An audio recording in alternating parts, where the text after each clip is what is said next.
All right, guys, another major bank in the US fails as the Fed makes another massive decision. It's absolutely unbelievable. I'm going to show you what happened. I'm going to let you hear directly from Jerome Powell as it's utterly just chaos what they're doing here to the American people, to average everyday families, and to the banks, as we're seeing this bank failed because of depositors withdrawing their money and their stock collapsing, and they couldn't recover from it.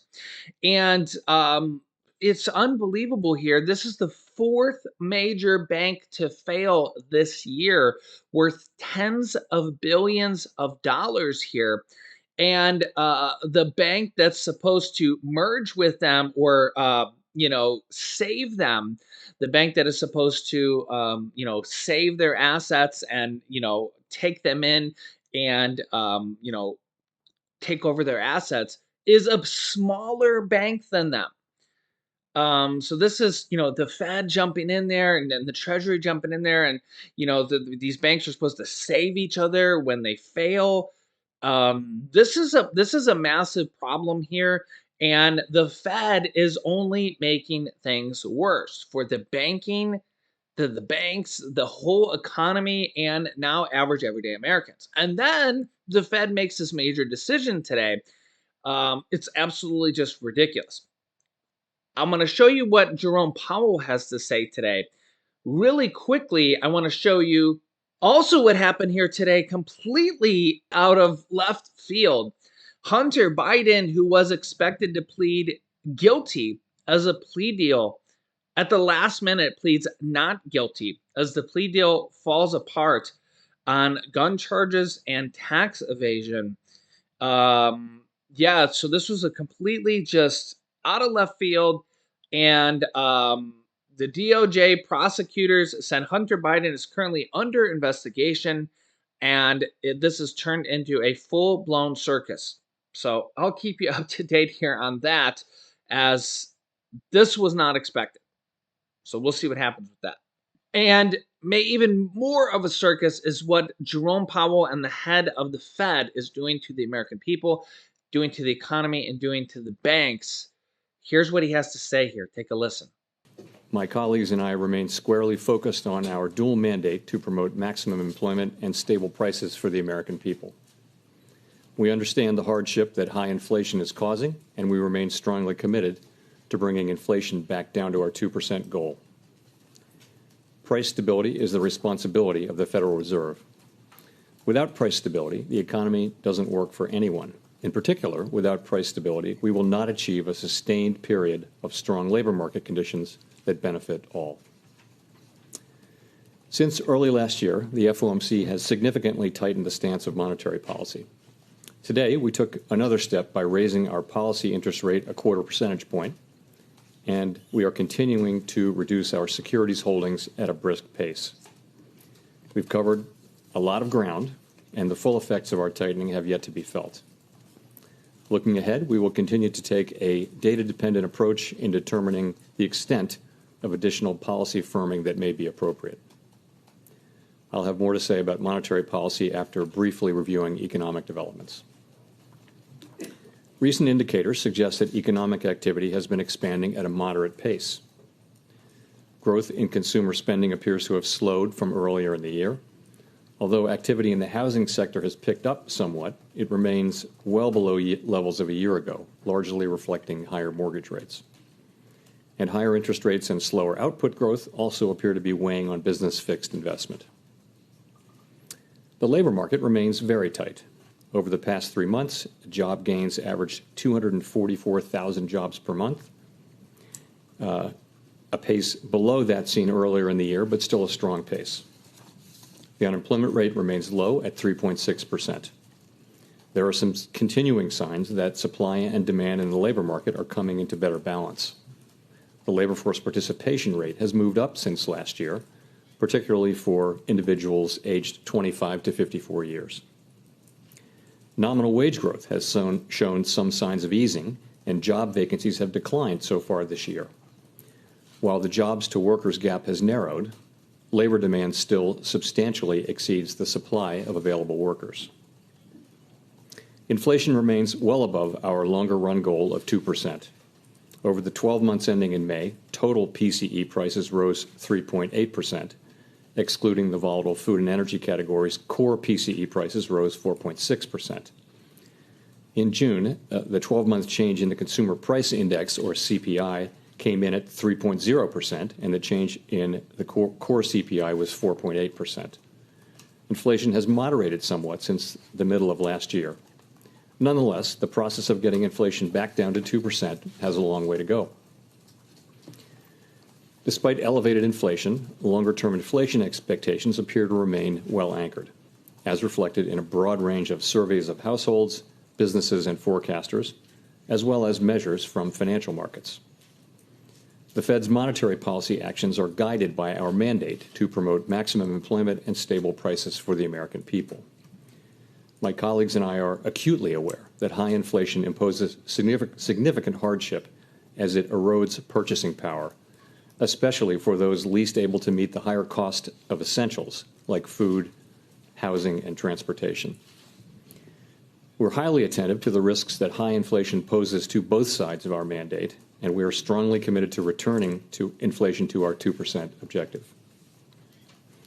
At today's meeting, the committee raised the target range for the federal funds rate by a quarter percentage point, bringing the target range to 5.25% to 5.5%. We are also continuing the process of significantly reducing our securities holdings. With today's action, we've raised our policy rate by 5.25 percentage points since early last year. We have been seeing the effects of our policy tightening on demand in the most interest rate sensitive sectors of the economy, particularly housing and investment.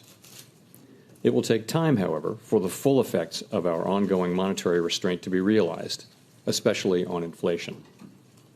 In addition, the economy is facing headwinds from tighter credit conditions for households and businesses, which are likely to weigh on economic activity, hiring, and inflation. Yeah, so the Fed raises interest rates here yet again, a quarter of a percentage point. You can see here the Fed raises interest rates to a 22-year high as it continues to fight inflation. Yeah, this is their 11th interest rate hike, almost in a row. They had one pause in there. Its most aggressive interest rate hike cycle in 40 years. Yeah. You can let me know your thoughts here on this. This also comes here as we have another massive bank failure. PacWest Bank, thrashed by deposit crisis, will be taken over. Yeah, this comes as they had a massive deposit crisis and massive withdrawals from their bank, had a liquidity crisis, and could not recover from it. Bank of California is set to absorb PacWest because apparently it seemed like that was the only bank that would step in and help out, the only one that was willing to do so. And here's the issue. Let me know your thoughts on this. PacWest Bank had total assets of $44 billion at the last reported asset sheet of it at the end of March. Bank of California, who is going to absorb them and the toxic assets of them, only has assets of around $10 billion. So they're going to absorb the toxic assets of this failed bank that was 4 or 4.5 times larger than the bank who is absorbing them. Bank of California is absorbing the now failed bank, PacWest, who was 4 to 4.5 times larger. Yeah, does this leave confidence in you in the banking sector? I'm not sure. Yeah, this comes as massive storm in the background. Yeah, the storm on our economy. This is the fourth massive bank failure here in the US. The three other bank failures were over $100 billion each, and two of them were over $200 billion of assets each. We also had another massive bank failure, a worldwide bank that was worth over $500 billion. Yeah, so this just shows you the bank failures are not done. The Fed is not done. Every time they're raising these interest rates, or even just keeping the interest rates high for a prolonged period of time, is just keeping the pain and the pain factor high for a prolonged period of time. Every time they raise interest rates, it affects the stock's holdings and their investments. When they raise interest rates, it oftentimes sends bonds, the bond values down, and treasuries down, treasury securities down. It's kind of an inverse factor there, and this had a inverse value of what banks had invested in. Some banks, and this said sent some of their assets, the value of them, down. Okay, this was one of the problems. The other problem is the cause of concern that people had with the banking sector. So this has kind of been an ongoing issue. This has been a several pronged problem all throughout the year. And the problem is that the Fed keeps pounding these interest rate hikes. And a lot of people have said, including me, is that anything that the Fed, anything the Fed did with interest rate hikes, anything that was interest rate hike sensitive, has probably already been done with raising interest rates. It's almost been overdone. Many people think it has been overdone. So for example, in the mortgage rate, in mortgages and housing, we're almost seeing a inverse problem here. People don't want to sell their homes now because the interest rates are too high. They're so high. People don't want to sell their homes and leave a 3% interest rate to go down the street or a city over and have to now get a 7% interest rate. So why would somebody want to sell their home and get a 7% interest rate now and pay $1,000 more a month just in interest? They don't want to do it unless they absolutely have to.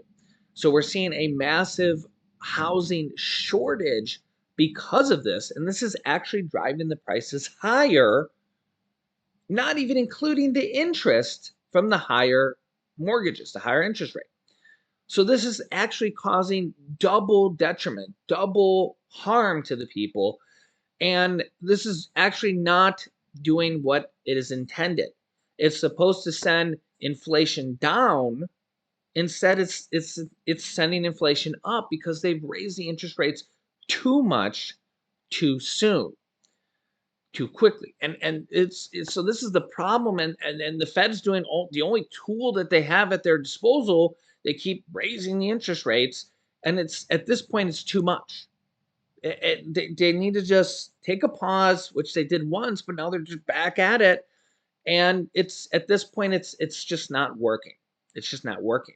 It's not helping food prices. It's not helping low and middle income Americans. It's just too much. Anybody with credit card debt is getting absolutely drowned in interest. And the Fed at this point is just they're over and above their head, just like many average everyday Americans are with interest rate, credit cards, their car interest rate, their mortgage interest rate, anything. Anytime they go to borrow money, you go to buy a car, lease a car, you have to move. Even your rent, this is causing rents to go up because the landlord has to pay interest. So it's causing everything to go up because of these damn interest rates. And the Fed just keeps raising them over and over and over and over. So yeah, I'll keep you up to date here on everything happening here in our country. Let me know your thoughts here in the comments. If you haven't yet, subscribe down below. As you can see, the storm is brewing and there's no stopping it at this point. So subscribe down below. It's completely free. New videos come out here every day at 10 a.m., 3 p.m., and 8 p.m. Eastern Standard Time.